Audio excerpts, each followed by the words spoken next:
Hello, నా పేరు doctor పురుధవన్. ఈ వీడియోలో మనం కేటనిన్ను ఎలా తగ్గించాలో చెప్పబోతున్నాను. కేటనిన్ను ఎలా తగ్గించాలి, కొన్ని చిట్కాలు ఇవ్వండి అంటూ తరచూ మన యూట్యూబ్ ఛానల్లో కామెంట్లు చూస్తుంటాను. కాబట్టి ఈ వీడియోలో మేము ఎలా కేటనిన్ను తగ్గించగలుగుటకు చెప్పాలని ప్రయత్నిస్తున్నాము. కేటనిన్ అంటే ఏమిటో మీరు అర్థం చేసుకోవాలి, అది ఎక్కడ నుండి వస్తుంది అనే పరిచయం పొందాలి.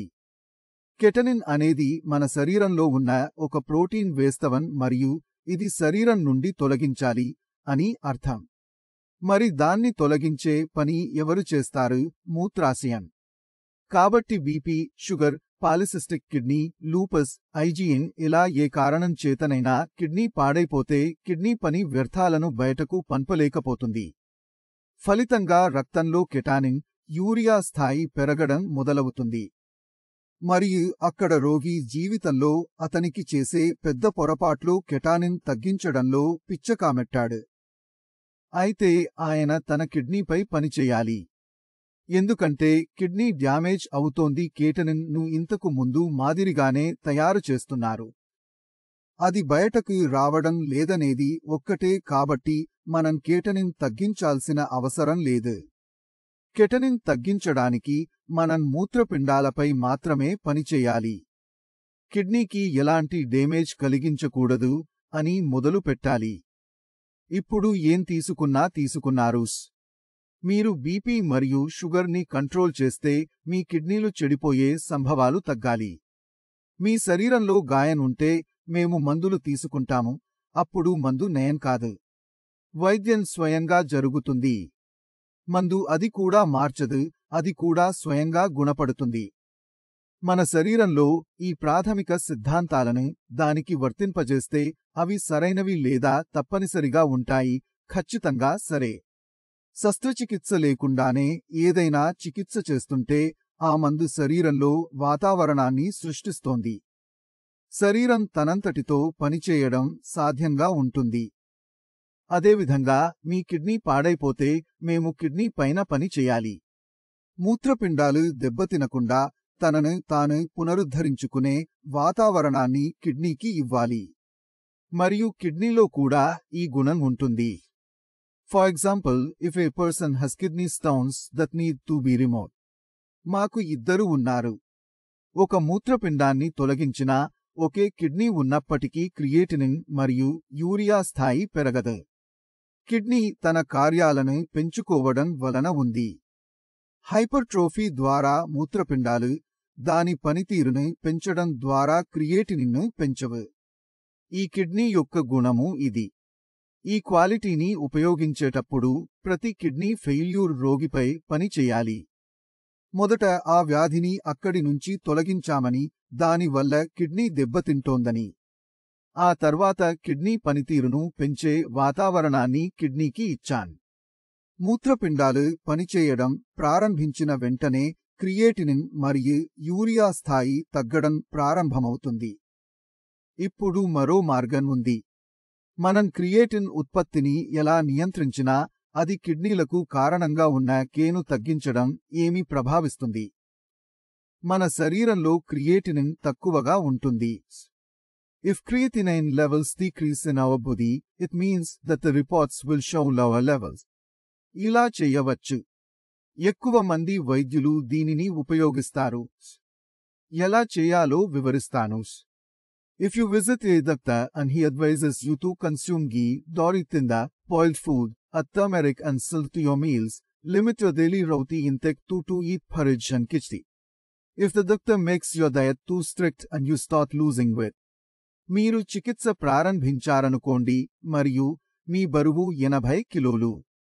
ఇప్పుడు 2 నెలల తర్వాత మీ బరువు 70 కిలోలు అయింది.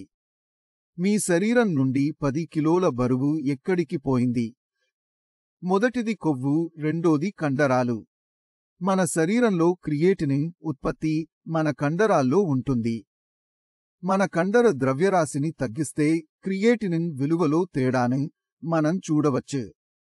ఇప్పుడు సమస్య ఏమిటంటే ఆహారం మారినట్లు కారణంగా కిడ్నీ హాని జరుగుతుంది. మేము క్రియేటినిన్ ఉత్పత్తిని నియంత్రించాము, కానీ మేము మూత్రపిండాలపై పనిచేయలేదు.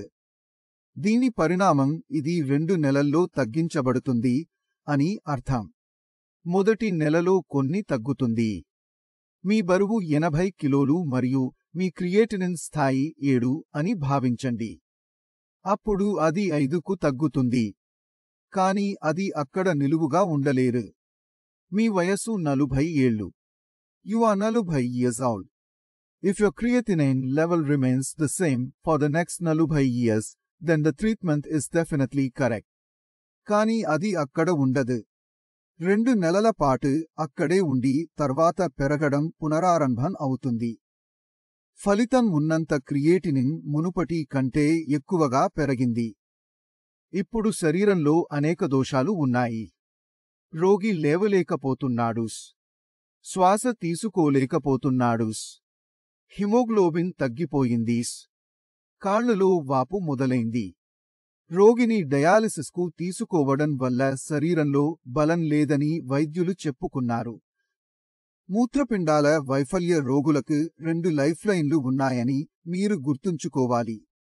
మొదటిది డయాలసిస్, రెండోది ట్రాన్స్ప్లాంటేషన్. మీరు ఈ ఎంపికలను ఉపయోగించవలసిన అవసరం లేదు.